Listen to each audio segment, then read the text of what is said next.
folks, welcome to Never on the Backfoot. In today's WPL Morning Show, we are discussing the two double headers, that happened yesterday. A lot of talking points, and obviously, seeing me where the RCB merges, the discussion is not just going to be about RCB, but we will be discussing about the other encounter as well, Mumbai versus UP, and then eventually get to RCB. For the uninitiated, UP Warriorz, registered what a 22-run win over a hapless Mumbai Indians, I'd say. Sort of renewing their rivalry from last time, and again, exacting revenge and winning the match. And the RCB versus Delhi matches, where RCB extending their unbeaten streak to now 4 matches. Hopefully, the smile does not wear off as the rest of the season pans out, because now the Navi Mumbai leg is done. We move on to Vadodara as well. So, to all the folks joining us in live chat, please, keep your questions coming in. Like yesterday, keep spamming us. We will take up your questions. But without further ado, let's probably get started with our discussion. So, Shajin, match 10, Mumbai Indians versus UP Warriors. We thought, Mumbai Indians might turn up as a different unit, but again, similar problems from their last game sort of persisted, right? Again, I'll just throw it open to you as to what were your first thoughts on the game itself. And I believe you had a chance to watch these matches from the stadium itself. Yeah, hi Neha, hi viewers. I wasn't at the stadium for the first match. I arrived just before the toss of the second one, so I didn't manage to catch the first one. I was watching it on on the way to the stadium. So yeah, it's again another hectic day at the WPL with UP Warriors continuing their redemption and RCB going to the top of the table and perennial table toppers Delhi Capitals at the bottom of the table. So it was an interesting day. So let's first talk about the Mumbai Indians versus UP Warriors match. So let's start by talking about the playing 11. Again, the Mumbai Indians are having the similar issues they had in the power play, and obviously UP Warriors finally had their two of their overseas batters come good together with Lanning and Phoebe Litchfield going really strong for that second wicket partnership. And in the end, their bowling was too strong for Mumbai Indians to chase down that target, although they came back a little bit in the second half of both innings. Yeah, fair points there. I think a lot of problems that Mumbai did have from the last game, and something that was, starting to become very obvious, came to the forefront, right? But again, when you look at it this way, like, do you think that UP Warriors sort of seized control right early? You could see a lot of intent in the way they were going about their business, or did Mumbai just let the momentum slip, right? Especially during the middle phase. Like, if you had to put it in perspective, where do you think the match was lost for Mumbai and won for UP? Yeah, you can say that match was won in the power play and the early middle over phase, because UP Warriors scored around 56 or something in the power play, and then continued that momentum going into the early middle overs at least until Lanning and Phoebe Litchfield were there. But whereas Mumbai Indians are concerned, their power play struggles still continued, but they didn't have that recovery from NSB and Harman this time, and they were 69 for 5 at one stage, and then it was too much of an ask for Aman and Amelia. And although they tried their best, I think Mumbai UP had enough resources to stranglehold Mumbai at the last 2 overs at least. At one stage, it looked like they might pull up a heist, but then it still was 40 of 16 or something. And last 2 overs were bowled by Pandey and Sophia Cushion gave it back. Although Deepthi went for a few runs, but it was still too many for Mumbai Indians. Yeah, it sort of showed in the result as well. But let's probably start off chronologically, right? By looking at UP Warriors and their batting effort itself. Again, they had a very rocky start, losing Kiran Navgire early on. But again, Shajin, how crucial was that 119-run partnership, right? Meg Lanning and Phoebe Litchfield once again coming together in sort of defining the match as well, and it largely helped UP.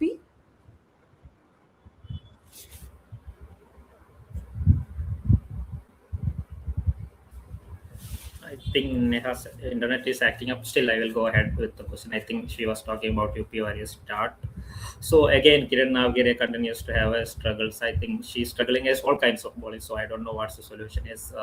Maybe they can now go to Meg Lanning and Phoebe Litchfield, or even Meg Lanning combining with Harley Deol. That might not be ideal, but still, Kiran Navgire seems really short on confidence. She's staying at the crease for too long for us to make any other judgment. She's missing all kinds of deliveries, and she has been struggling. She's trying to hit her way out of that.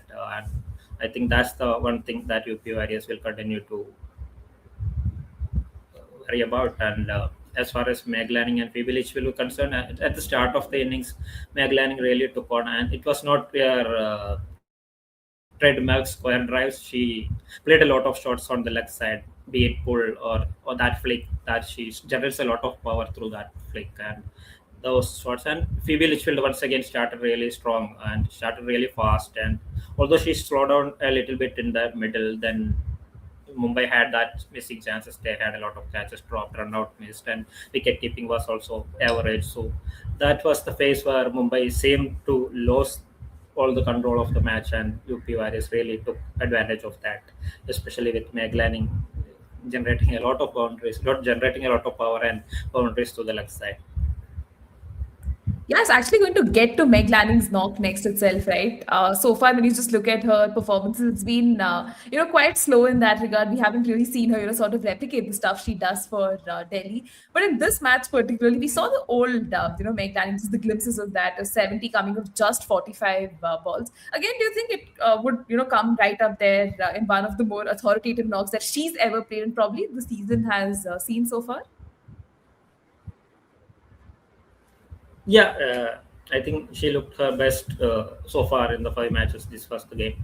Although she had her starts in the previous matches, I think this was the best she looked so far in this tournament.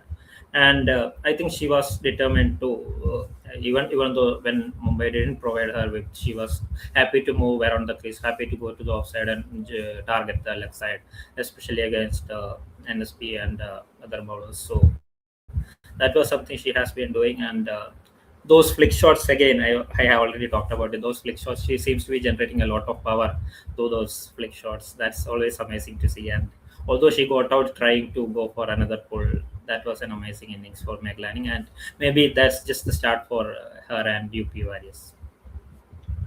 Yeah, I think an optimistic UP Warriors fan will hope that she can carry on this vein of form, because playing excellent second fiddle, or rather just hogging the limelight on the other end, has to be Phoebe Litchfield, right? I mean, she was striking at over 164, was attacking spin aggressively, was constantly rotating strike. Again, Shajin, like, how significant was her role in sort of ensuring that UP Warriors didn't slow down and fall apart after that power play? Yeah, yes, yes, of course. Phoebe has been getting a lot of starts, but hasn't been able to convert them into a big score. And this was her chance, and she took it with both hands. And she didn't just do the regular reverse sweep switch hits. She has been moving around the crease a lot, but and some of those shots she played only almost from the left side. Beside the pitch, you can say that that over she played against someone again. She was moving around the crease all over the place, and Mumbai didn't have any answers. So that was something. That was a phase. It always looked like Mumbai was helpless and hapless, and didn't know what to do because they were making a lot of early mistakes, and the boundary kept coming every other ball. And that was the phase. Even though they managed to drag it back a little bit after those dismissal, but that was the phase. I think it looked like UP Warriors will even score 220, 230. Yeah, that's actually such a valid point, because of the way Phoebe Litchfield and Meg Lanning were batting.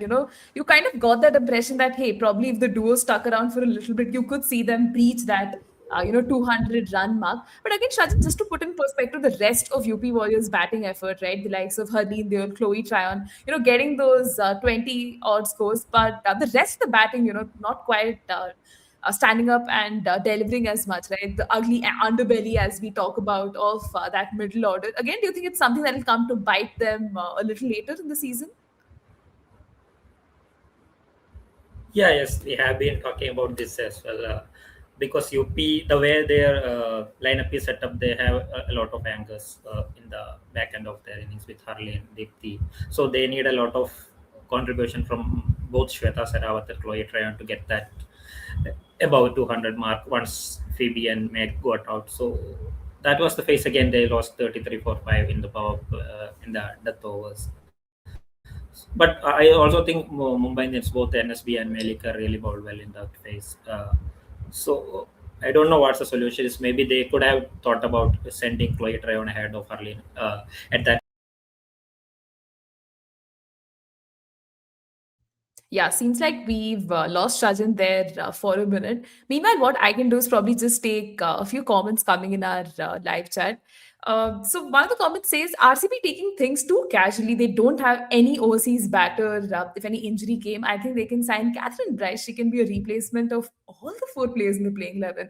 A very interesting call there. I think we were kind of saving the RCB chat for a little later in our conversation, but I mean, it's a fair point. Like right now, the way RCB is performing, yeah, probably they wouldn't read too much into injuries and seeing how things can go south, or if things are not quite under their control. But I really see where you're coming from. Catherine Price definitely, I think, can add a lot of value.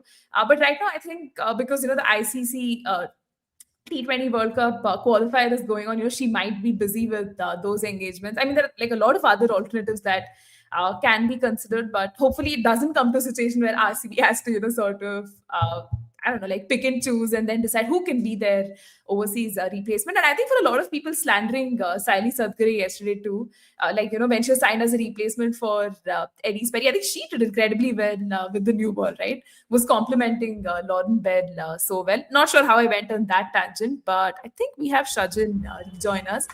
Yeah, welcome back. Hopefully the network doesn't glitch anymore. But Shajin, we had a very interesting comment coming in here that said, as we taking things too casually in case there's an injury to any overseas batter, how would things look like? And I think the comment was suggesting Catherine Bryce could be a good replacement. I'll anyways direct this question to you once we discuss RCB a little later in our conversation. But I think where we got cut off in our conversation was about how Mumbai's bowlers themselves, right, were largely dependent on Amelia Kerr and someone like a Nat Silverbrand to get them those wickets. But overall, if you just had to assess Mumbai's bowling effort, how would you sort of look at it?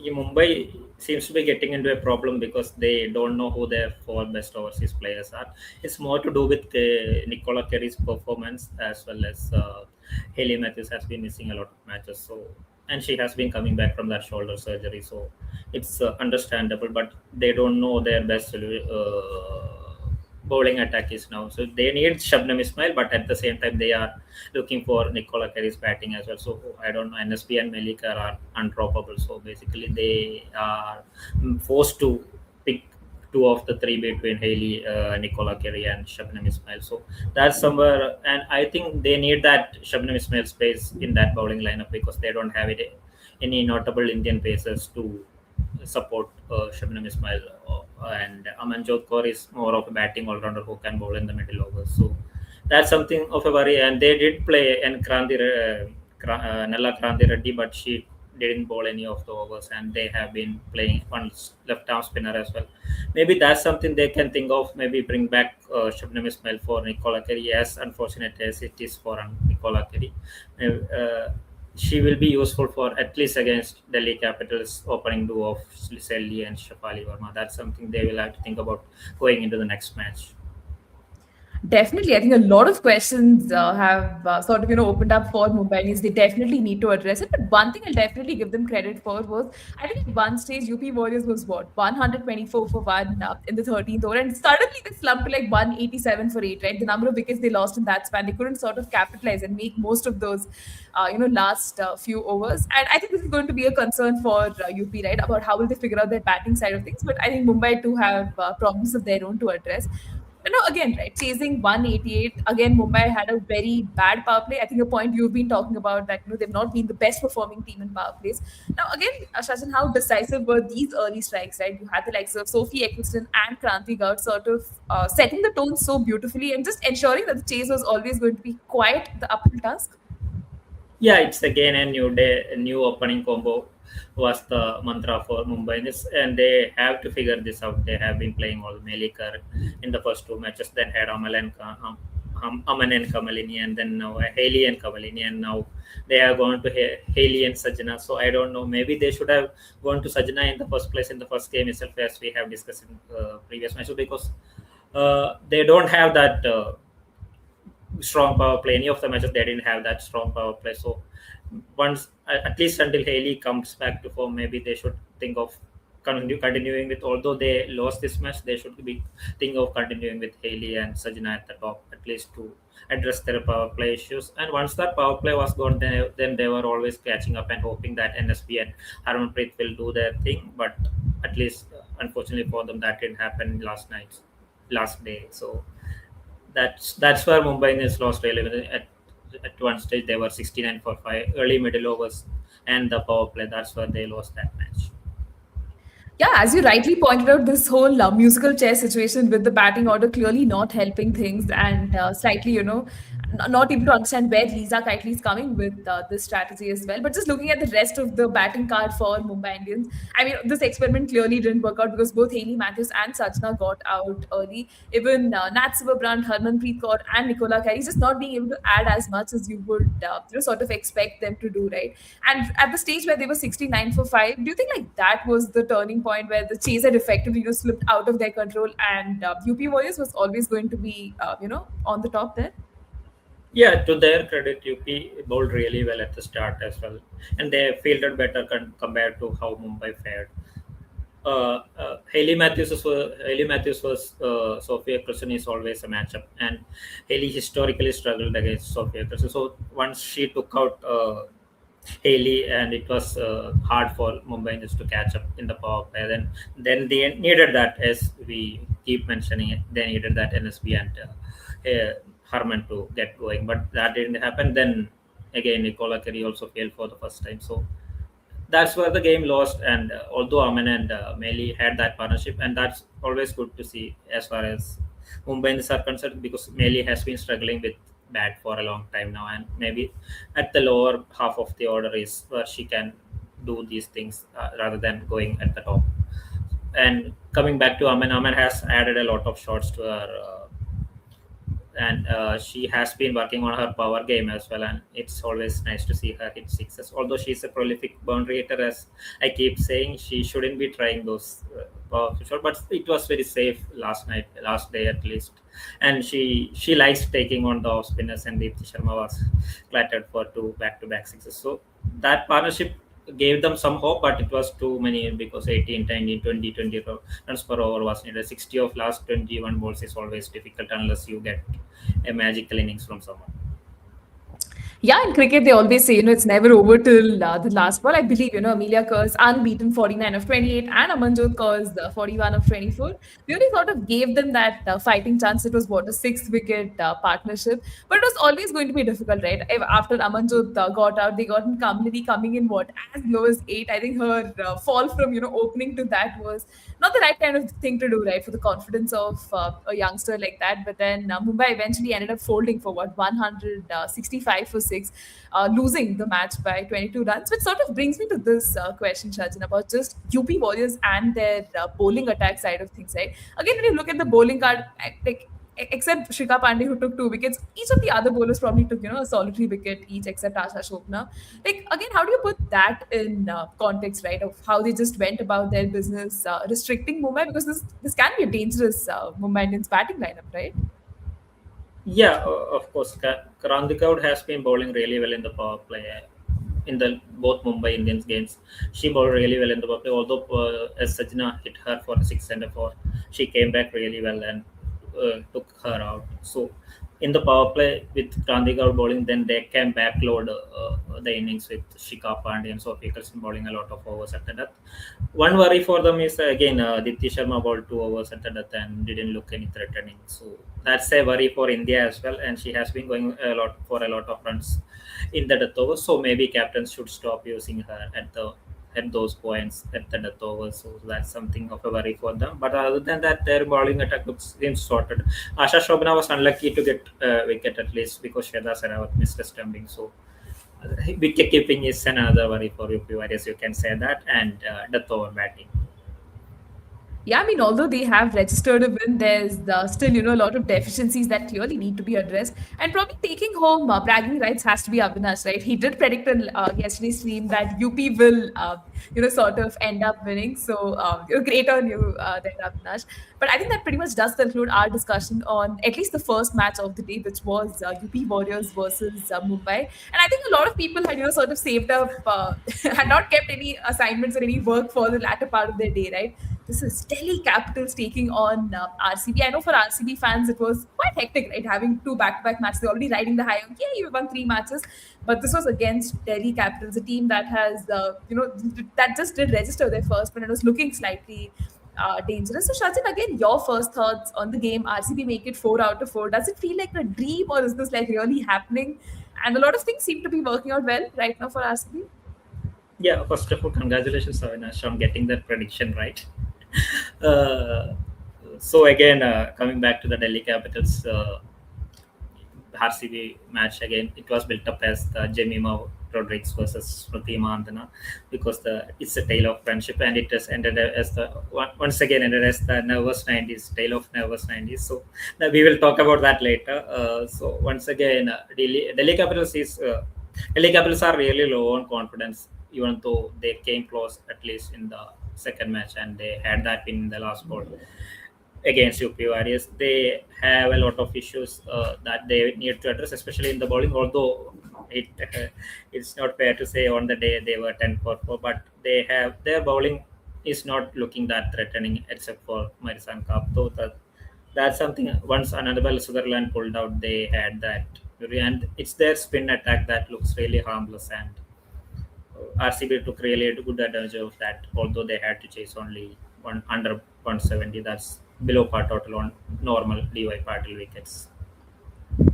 Yeah, I mean, RCB will take a lot of confidence from that win, right? That their bowling is coming so good, and the fact that their batting too, right, didn't face any collapse and they were able to chase it down.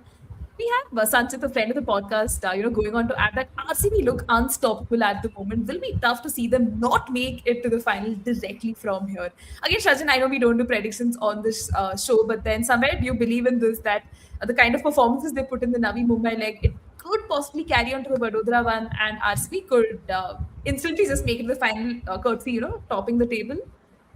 Yeah, they have been improving every match, although they have been winning. They finally got the combination right with Wall coming in, and unfortunately, Arundhati Reddy had to miss out, and but still Saili was still a capable replacement. So maybe this is their best 11 with Prema Rawat and Wall coming in. So they are looking unstoppable. And talking of the table, if they win one more match, then it will be very difficult for any other team to top the table because no one else can. At least if they beat Gujarat Giants, then no one else can really go to 12 points. So RCB topping the table is something very much of a possibility, and that will be the first time any team other than the Delhi Capitals topping the table. That will be interesting.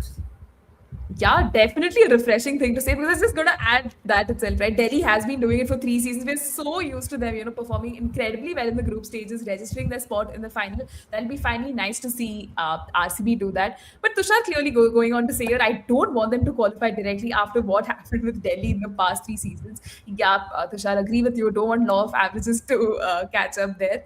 And even just, Shazin, coming to your thoughts, right, on the kind of playing 11 that RCB opted for. You did mention this was one of the best playing 11s they sort of came up with. And even Delhi, right, they had the one change where Chanel Henry was sitting out and Lucy Hamilton was making her presence. Like, I was just so happy to see that. I know I'm just very excited, but then it was incredible to see, her sort of get a game. Again, your thoughts on that playing 11 for both teams, and were you pleased? Yeah, I think this might be RCB's best 11, but as Smriti Mandhana said, Arundhati Reddy missed out only because of illness, and she might be slotted back in for Saili.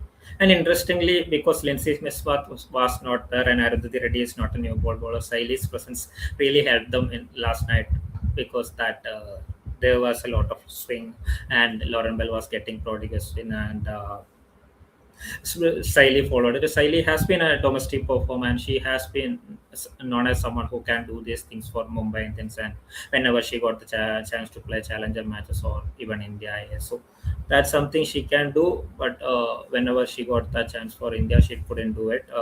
So this is something interesting, and there has been a lot of criticism about this Saili getting that chance. But she's known as someone who can do this with the no ball. So that was at one, and it was also amazing to see from the ground the stumps getting clattered all over the place with all the 4 wickets going for 10 for 4 in the first 2 overs. That was something incredible to see. We were actually wanting to see 6s and 4s, but this was something refreshing to see. Yeah, I mean, seeing leagues, being dominated so much by bat, decks being absolutely, so much favoring batters. I think it's really nice to see, bowlers get some purchase from it. And yeah, Shajin, actually, my next point was going to be about Lauren Bell, right? The kind of new ball spell that she had. She ripped apart Delhi's top order. There's no way, no two ways of looking at it, right?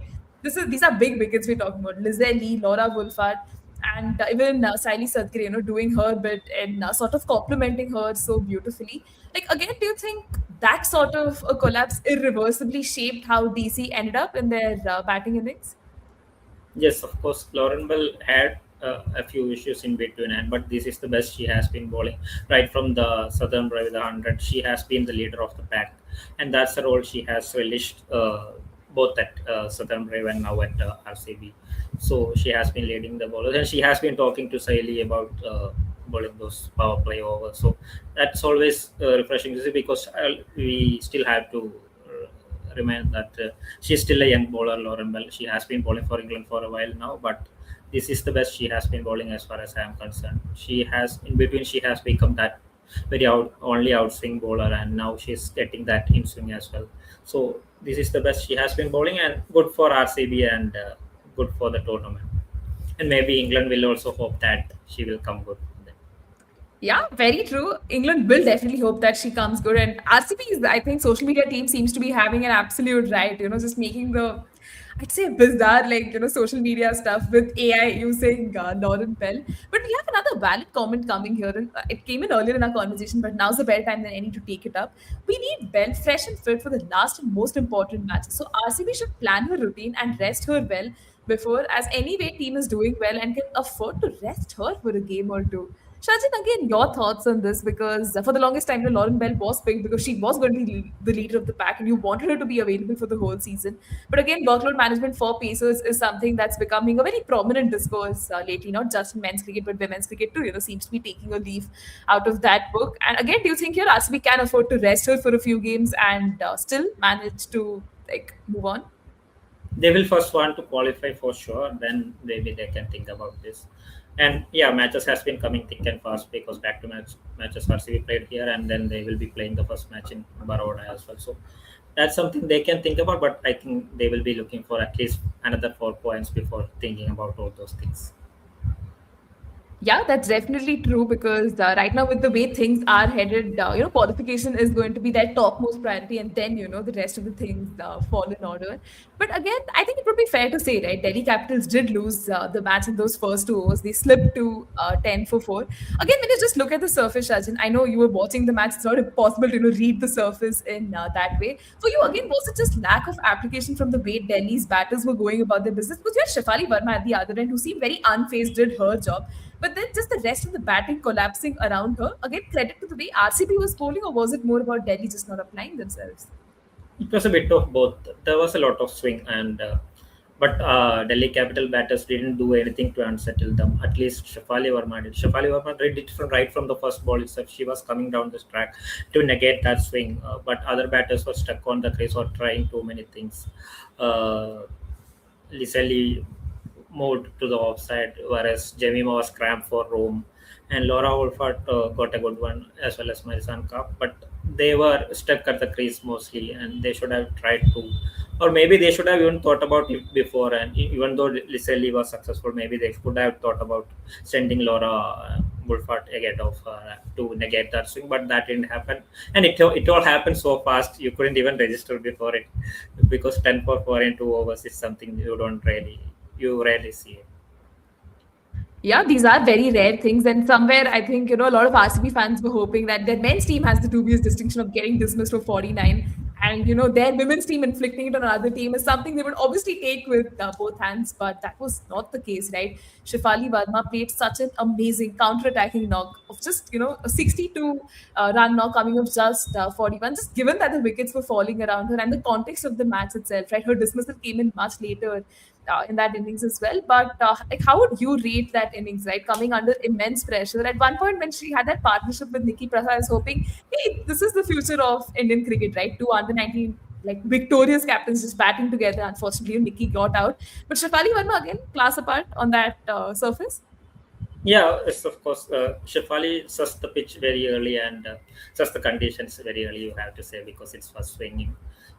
So the she had that plan to negate that swing bowling by coming down the ground. She targeted the long on long off. She didn't play any cross batter shot at least until the end of the power play, and it was one of the best counter attacking innings you will see. So in the power play, she batted 21 balls and scored the 42 runs, and all the four sixes came down the ground, be it long on, long off, and a little bit of mid wicket. So that was something refreshing to see again. Shafali Verma finding ways, and Shafali Verma is known as someone who's a problem solver, who is someone who can solve her batting issues by finding new answers. So that's something always refreshing, and she has been on an upward trajectory. Sorry, ever since she came back to the Indian side for the World Cup. So that's always amazing to see. But the thing was that although they were down for 10 for 4, she managed to drag it back to 64, but too many wickets were lost in that power play. That's where they lost the game, because they couldn't then capitalize in the middle overs, and Shafali Verma lost a lot of strike. And Smriti Mandhana mentioned in the post match as well, they wanted to keep Shafali away from the strike. And in that middle overs, although they lost 10 for 4 in the power play, it was in the middle overs they lost the game, because 60 runs still came in the power play, and they didn't have enough firepower to have that momentum in the middle overs.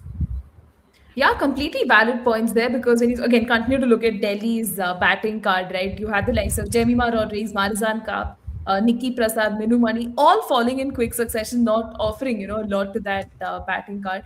And you obviously had the likes of Sneh Rana and Lucy Hamilton, right? Step up. Lucy Hamilton, mind you, was playing on debut, but clearly did not show signs of any pressure. Her cameo, right? 36 of just 19, and sure, Delhi was at least dragged to a score of 166. And probably without that surge, right? Do you think, Shajin, it would have been a sub 150 total on that good DY Patil surface? And just the context of her knock helping Delhi briefly there? Yeah, at one stage it looked like even they might not even get 100 at 10 for 4. But once Shafali dragged it back to 64, what I thought if Shafali can bat through the innings, maybe they can get to 160. Although she got out, still Lucy Hamilton did that and got them to 160. And it was disappointing to see some of the batting from, at least DC might be disappointed, because Nikki Prasad is someone they have uh, invested a lot of faith in, and she couldn't do that, and she looked very loose. She was dropped first, then she had that edge for, and then eventually she couldn't read Prema Rawat. And Minu Mani again, someone who has a lot of promise, and again the short selection was in something that could short selection is something that wasn't good when Shafali Verma was already there. So that was something disappointing. CC and Delhi Capitals must be thinking about their middle order, what they can do to improve it. And as far as Lucy Hamilton is concerned, Lucy Hamilton didn't show any nerves at her first inning, and this is the best she has batted in a T20, because she has that ability. She has shown it in the under 19 level, but she never had that opportunities for. Brisbane hit in the WPL, but this was an opportunity she took, and she has long levers to hit those big sixes, and that's something promising for Delhi Capitals as well as Australia.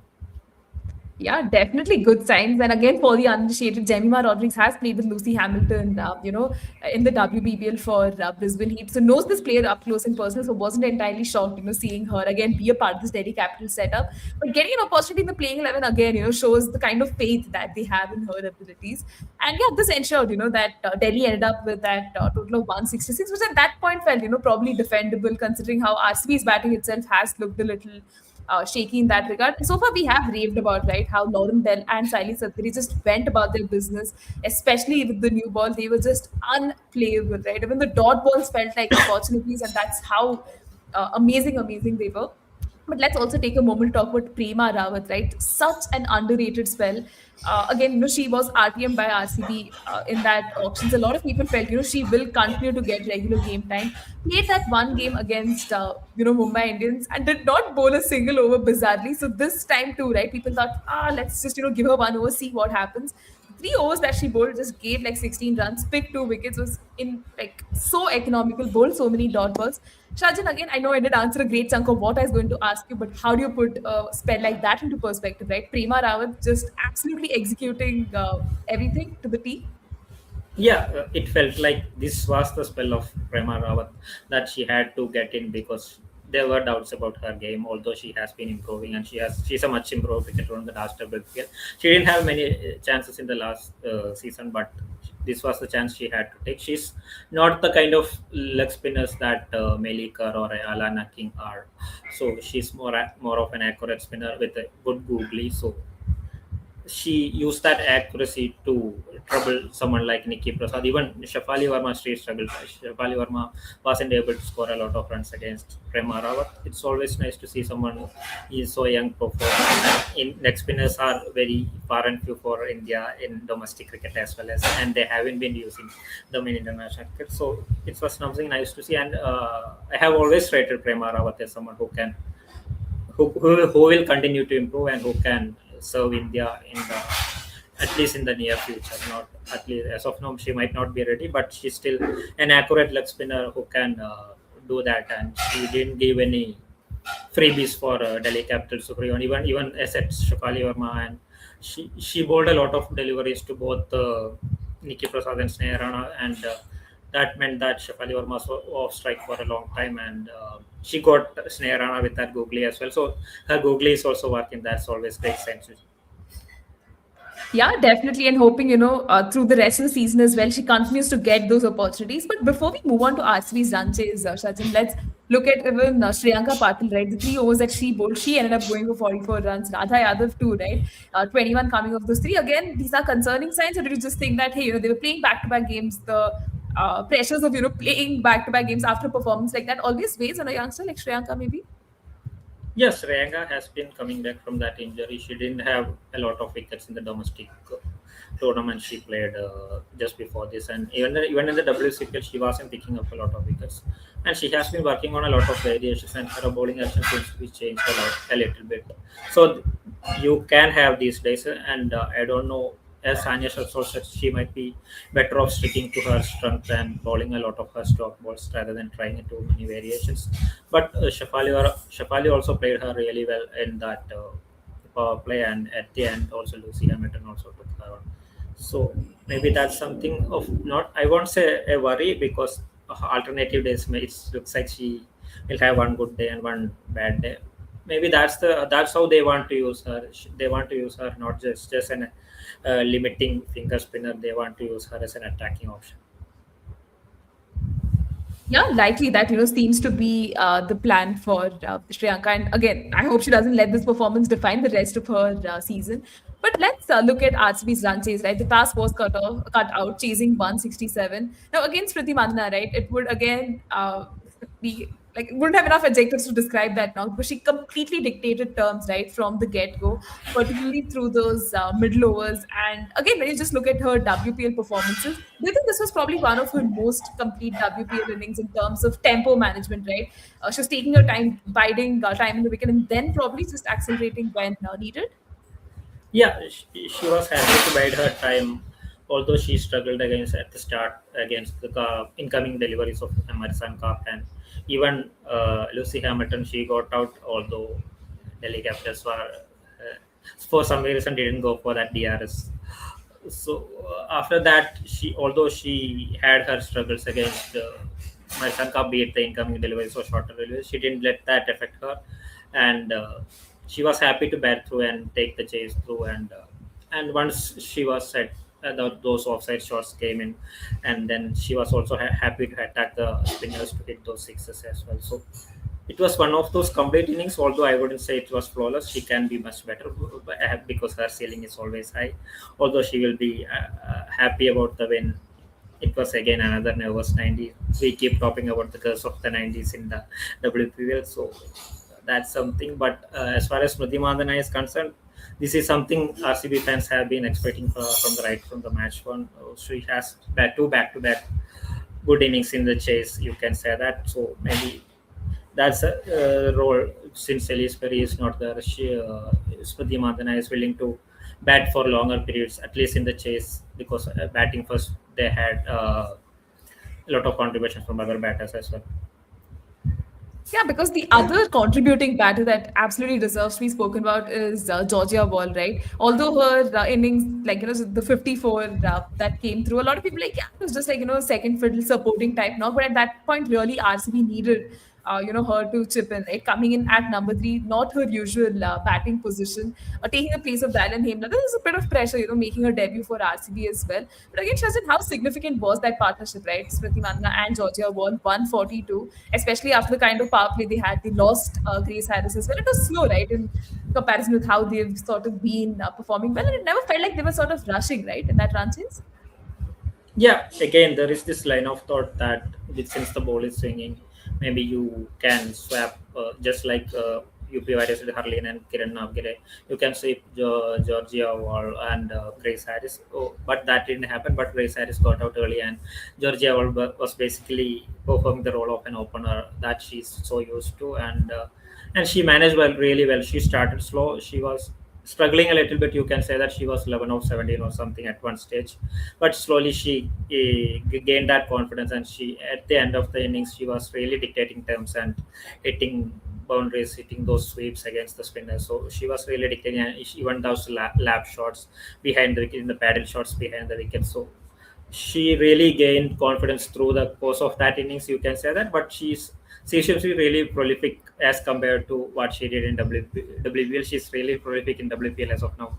350s from 4 innings. That's something that's a lot of batters haven't managed to do. So it's just amazing, and it's always good to see a youngster performing, and it's good signs for RCB as well. They finally have figured out their best for overseas players. Or maybe on swinging conditions, maybe even Georgia Voll can swap her place with Grace Harris, but Grace Harris hasn't been doing well, so I don't see that happening. But Georgia Voll is a solid addition to that batting lineup. And live chat, we do see your comments coming in. I will keep taking it, once we sort of get to that. I'll just take this one comment, which asks us, should RCB risk changing that opening pair by getting in Wall to open and push Harris down? On paper, that should ideally be the best combination. But Smriti and Grace are just doing so well together opening. I know, Shajin, we have briefly spoken about this, that, you wouldn't want to, why fix something that ain't broken, right? Grace Harris and Smriti Mandhana seem to be doing well. Georgia Voll is playing not in her usual position. Again, like, how do you put this in perspective, and something they can consider once they've sort of qualified and like mix and match, maybe? Do you think? It comes down to conditions, right? I don't know how the conditions will in Baroda will be. So if there are flat wickets and there is nothing happening, still Grace Harris can open.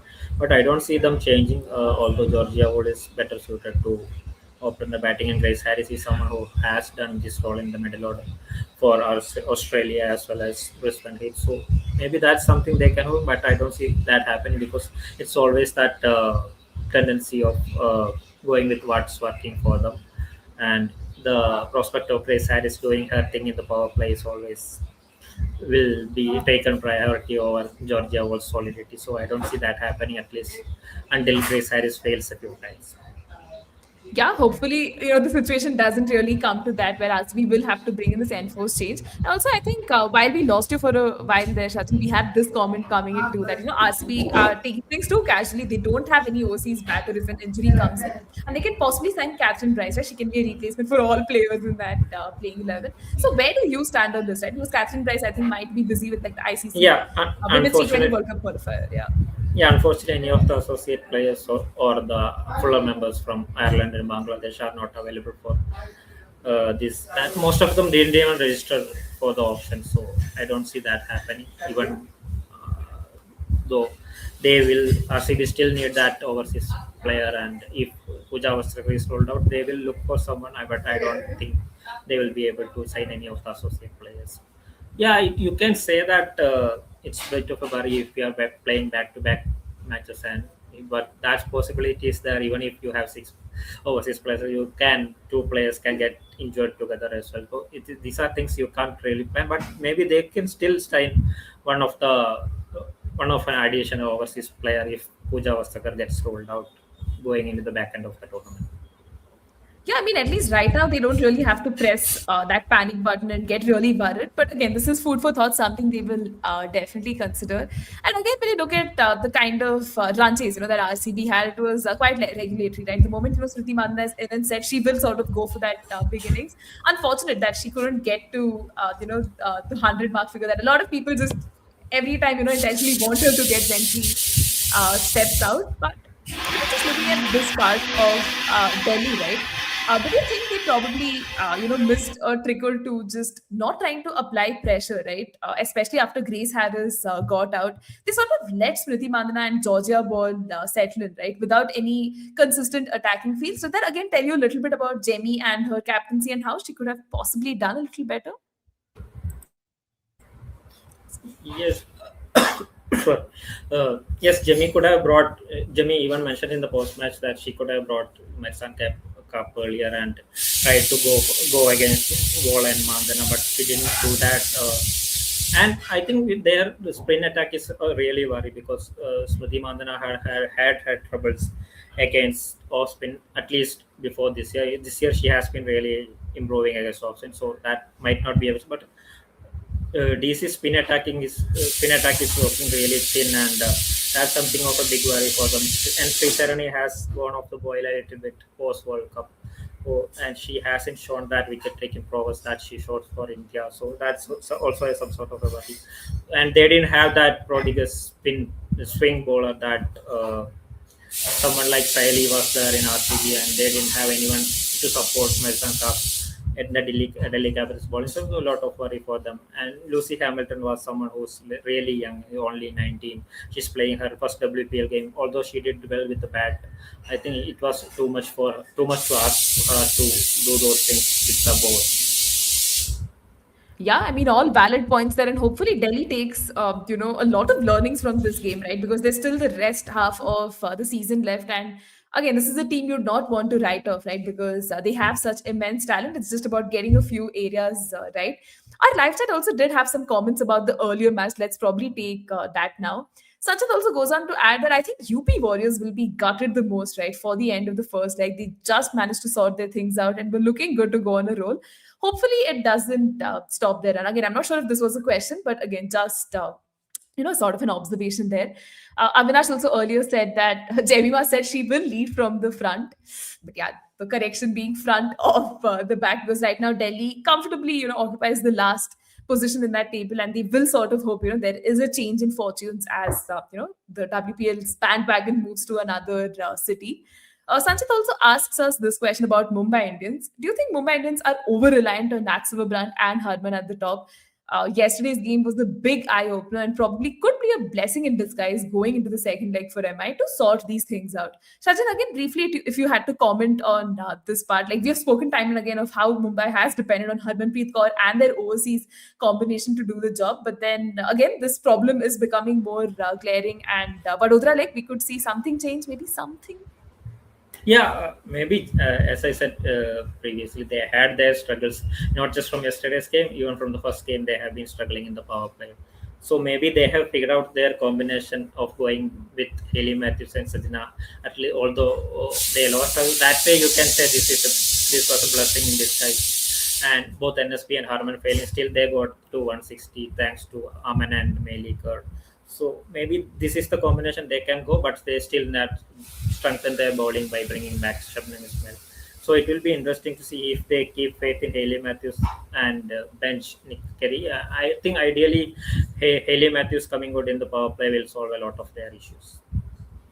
Yeah, definitely. Again, Mumbai will have to see how that combination plays out for them. Another comment, again, I think on the related note was, as we saw, right, Nala Reddy, Sanskriti Gupta, Triveni Vashishta in Mumbai. Then again, Tanuja Kanwar, Rajeshwari Gaikwad, Shivani Singh, like, UP Warriors, Gujarat Giants. All these Indian talents are not getting backing from their teams, and they're just relying on overseas players. I think the follow-up to that was, like, how does this help the argument for a sixth team in WPL, Shajin, because these players are not getting utilized as much in their usual teams. If say the league was expanded more, they'd probably get to play in their usual positions. Again, do you really think this sort of serves that argument, and there is some merit for discussion because of how talents are like underutilized or not used adequately or optimally by the respective franchisees? Yeah, that makes more the case for a sixth or seventh team, right? Because they haven't been getting opportunities. They hardly bowl. A lot of teams are having these additional players, extra players in the 11. They don't have to, because if someone is playing, for instance, Tanuja Kanwar is even decent with the bat, and maybe she can be that lower order hitter for some other team. Rajeshwari Gaikwad can be the main slower left arm spinner for some other team. Even Shivani Singh is a top order batter. She didn't get that opportunity. For instance, Sanskriti Gupta, someone like Sanskriti Gupta is prolific for Madhya Pradesh in domestic season. She can be a main off spinner, someone like Sneha Rana or Shreyanka Patil in some other team. It also it's the run, is the risk that we run with that option where teams buy all these players and put them on bench. Even at Delhi Capitals, we can see that DI Yadav has had a terrific season, but still had to, because of the team combinations, she still has to sit on the bench. Mamata Madiwala has again someone who scored against New Zealand in the World Cup warm-up game. She is not getting opportunity in the Delhi Capitals bench, whereas some other teams are playing with temporary keepers or even part-time keepers. Yeah, and I think another player who's been playing in the position that they usually designated but is not able to perform is that of Kiran Navgire, right? I think Avinash's comment pretty much does capture the frustration that a lot of fans have. But I think, as you rightly said, UP might be inclined to, mix up that batting order a little bit. So again, let's not slander Kiran Navgire because she does well domestically, but somehow, the inconsistency clearly does not ensure that she can perform well when she gets those opportunities for her franchise. Uh, Also, I think there was another comment that I did want to sort of get your thoughts on, which was this. Like, do you think Gautami will be continued with? She's not getting batting, she's not fielding well. Unfortunately, dropped two catches yesterday, and she's kind of looking like a weak link in the team, according to this. Who else in the bench can be replaced by her, Shajin? When you look at RCB's squad too, right? There are a bunch of interesting names who can be experimented with, but Dylan Hemlata was benched yesterday. Then there's Pratyusha Kumar too, right? Who's been doing well for Karnataka and was brought in, with that excitement and Josh. So again, do you see Gautami will be persisted with, or RCB would be forced to bring in that reinforcement? That's a bit harsh to her, considering she got to batting opportunity only once. Yeah, you can say she can improve her fielding, but when only the batting is coming only to the number three, it's not like you will be having that every day. So Gautami will have her opportunities once she get that opportunity, and maybe if she fails, then they can look at another option. But as of now, she had only one batting inning, so maybe they can wait. As long as they are winning, they should continue with her at least for next couple of games. Fair enough. And then probably see, if a reinforcement can be brought in. And Tushar also asks us that I don't think they can replace Pooja Vastrikar if she's ruled out. Like Yastika Bhatia, as it was already mentioned, that they were in rehab at the auction. Again, Shazin, like, is this true? Like, they can't No, leave a no, no. replacement? They can replace Pooja Vastakar. They were told that they can't replace Yastika, Pratika, or Vijay Joshita. They can replace Pooja Vastakar. Even Kashi they could have replaced, but Kashi was fit by the time the tournament started. Okay, perfect. So RCB at least, would still be hoping against hope that Pooja does recover in time and can, probably be slotted into that playing 11. And I think almost as we finish our discussion with RCB and the kind of match that they had yesterday, Avinash asked a very pertinent question. This came in early on about India's squad, right, for the Australia T20s. He goes on to mention that India's squad for the T20s is 16 players and too many players with the same role. Shreyanka, Snehrana, Deepti, and there's no Harleen Deol. Like, he thinks it's a very bizarre selection. Shajin, again, briefly, your thoughts on India's squad. Quite a few interesting calls there. For the uninitiated, this is the Amita Sharma, era of selection. They've, moved on from Neetu David. So we will see some interesting things happening there. But again, your thoughts briefly on this squad for India? Yeah, you can say there are players, too many players for the similar, but maybe I think it's about keeping Shreyanka Patil in the mix, and they want to bring in her, and at the same time they are not sure how much of a match you can't say match fit, how will she fare. Maybe they want to keep her in the mix and at least in the squad as well. And Snehrana and Deepti Sharma has been primary off spinners for them, and maybe Snehrana looked a little bit off color, be it in the WPL and in the recent times at the back end of the World Cup and in the WPL. So that's something they will have to see. But three off spinners is a little bit of an overkill, at least in Australia, because off spinners normally doesn't have a great record there, but I don't think they will play three of them in the playing 11. So that's okay if they will anyway play as the bowling all rounder. And talking of Harley and Diol again, it's about where will you fit her? For instance, Jimmy has been batting at number three now in both formats, both T20s and ODIs. So Jimmy is a lock at number three, and then you are looking at someone who can, if you are playing with five bowlers, someone who can bat down the order, and Harleen is not suited for that. So that's why they have gone with Bharti Fulmali, who can then come in at number six if they are happy to play with five bowlers and Shafali Verma as the sixth bowler. So Harleen Diol again hasn't done enough for at least for India in the limited opportunities she got. She had a few opportunities. She had that one good knock in England. Maybe that's will and this WPL will help her confidence and she will become a better T20 player. She's in the ODI squad, and in the absence of Pratika Rawal, she's a solid option they have in the at least in the bench, if even if she's not starting in the playing 11. As far as T20 cricket is concerned, she has got a long way to go to before she can upstage any of the top five batters of it. Yeah, I think for a lot of people, recency bias will play a role, right? With the likes of Radha Yadav and Hardeep, they are like, immediately slot them in the T20 team. They, have done really well in this. But again, these are one-off performances. You wouldn't want to read into it too much, but sort of see where the rest of the season sort of goes. And I think Avinash also asked this, that Shajin, you mentioned yesterday that Kamali won't possibly be a part of that World Cup squad. But looking at the team for the Australia tour, it looks like she will be, right? She's in the ODI squad too. Again, they're taking a massive punt here in the youngster, and they sort of believe in her abilities in spite of the very, let's call it a rocky season so far in the WPL. Yeah, that's expected from a 17-year-old. I think she's just a backup wicketkeeper, at least for the Australia series, because I am expecting, as I said before, I am expecting Richard to keep in all the matches. And maybe in the test match, they haven't announced the test match for, maybe they will bring in another wicketkeeper as a backup for her if they are worried about her workload in the test match. But as far as ODIs and T20s are concerned, I think at least until India wins the series, or at least two matches, they will have to win the two matches against the Australians for Kamali to get it. Again, it's about Yastika's fitness. Yastika Bhatia is someone the team has invested a lot in, and they have a lot of faith in her as a squad player, and they like her as an option, both as a batting backup as well as the wicket keeping backup. And I think at least until Yastika Bhatia isn't fit, they won't be looking at other options for the going forward in the World Cup, be it in the T20 World Cup, or even though Yastika hasn't done much in the T20 format, at least in the international level, maybe still they have a lot of faith in her ability, both behind the stumps and in front of it. Yeah, clearly seems to be that an investment in the future is something that seems to be Team India's way too. And just one more question, before we move on from this selections for that Australia tour, was just the timing, right, of the announcement. Did you feel like, hey, like this is just the mid-season of the WPL? Probably they could have waited till the end, or do you think that would have probably been like very much delayed, and that would have again lead to a lot of fans being like, hey, what are you waiting for? Just announce the squad already. So like, how did you sort of interpret this announcement and the timing at which it came specifically? No exact details.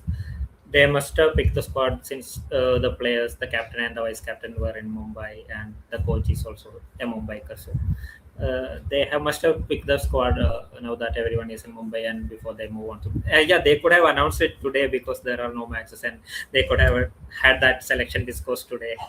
But it was announced in the middle of the match, and that's bizarre. But that's has always been the case. They are known to announce this squad late in the night at 10:30. It was announced a little bit earlier, but that's the case. In the squads are always usually announced at night. Yeah, I just find it very interesting and amusing that they would do something like that so late. But anyways, the squad was announced, and here's wishing the team the best, right, as they embark on this Australia tour. What will be a last for even Alisa Healy, right? I think a lot of us Indian fans are also sort of a little sad that we won't get to see such a fierce competitor like her sort of go. And I think Shajin, here's probably where I want to take this very interesting question. Thanks, sports fan, for this. Sportsman goes on to ask us, shouldn't some kind of mid-season trade be allowed? Especially, it makes sense, when they are changing venue as well now, would allow teams like DC for course correction. Shazin, again, too outlandish to have something like this in the WPL, because IPL too, we haven't seen something like that. but WPL can be a pioneer in that regard, perhaps.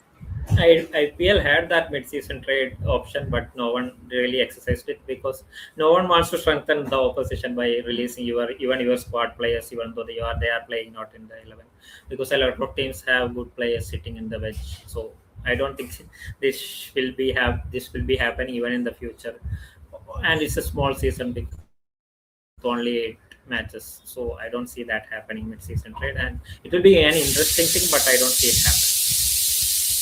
Yeah, hopefully we can keep our fingers crossed that in the future we get to see something like that. And this was the comment that Avinash had given in earlier, that all the five teams have something in common. They all are sort of messing up in fielding. Again, I see where this line of thought is coming from.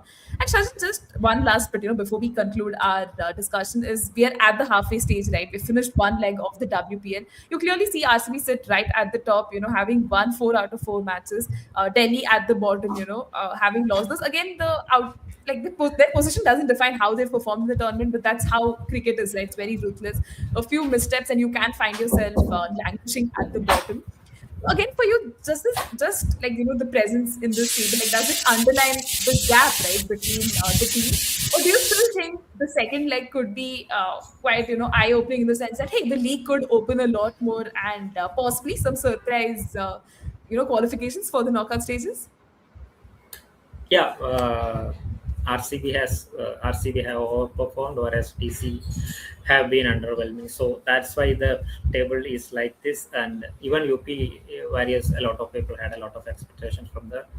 And although they came back against Mumbai Indians, they still looks they have a lot of issues, and it will be interesting to see because they have only 3 matches, whereas Delhi Capitals have 4 matches, and Gujarat Giants have been also on a downward spiral after that high of winning 2 matches in the first 2 games. So it will be interesting to how those three teams fight out. Again, Mumbai Indians at the start of the tournament looked like, although they had their trouble in the power play, it looked like they will come through. But they, with the back-to-back defeats, they are also sitting on 4 points from 5 matches. So it will be interesting to see how Baroda pans out. Those UP wins, and those UP wins really has opened up the table. Although I would have hoped that one Delhi Capital win would have made it more interesting, but Delhi Capitals can still 4 matches with 4 matches remaining. The teams have qualified with 8 points, and maybe they can pull off 3 out of 4, and maybe they can also remain in the contention. Yeah, because having just a brief look at the table itself, right? You have the likes of Mumbai, Gujarat, UP sitting with 4 points each. Delhi also, probably if they can win, they can actually, sort of go higher up, except their net run rate is kind of struggling a little. But RCB is right there up. So let's see how the rest of the season pans out. But I think I'd like to, draw curtains on our discussion. Thank you so much, Shajin, for joining me, across these 5 days. It was really, really fun having you on to discuss these matches. Couldn't have imagined, anything different from you for all the work you've been doing, sort of reflected in our conversation as well. And to all the folks who joined us in the live chat, thank you so much. We really loved, having your thoughts and opinions, perspectives, and it sort of, helped accelerate our discussion too. We will keep doing shows like this through the rest of our season as well. The entire second leg of the WPL left. We have some more interesting and very exciting guests lined up. So yeah, folks, keep supporting us. Subscribe to Never on the Backfoot if you haven't already. Follow Shajin on Twitter too if you if you don't already. But yeah, folks, that's all for now. Thank you so much. Bye for now. Bye, everyone.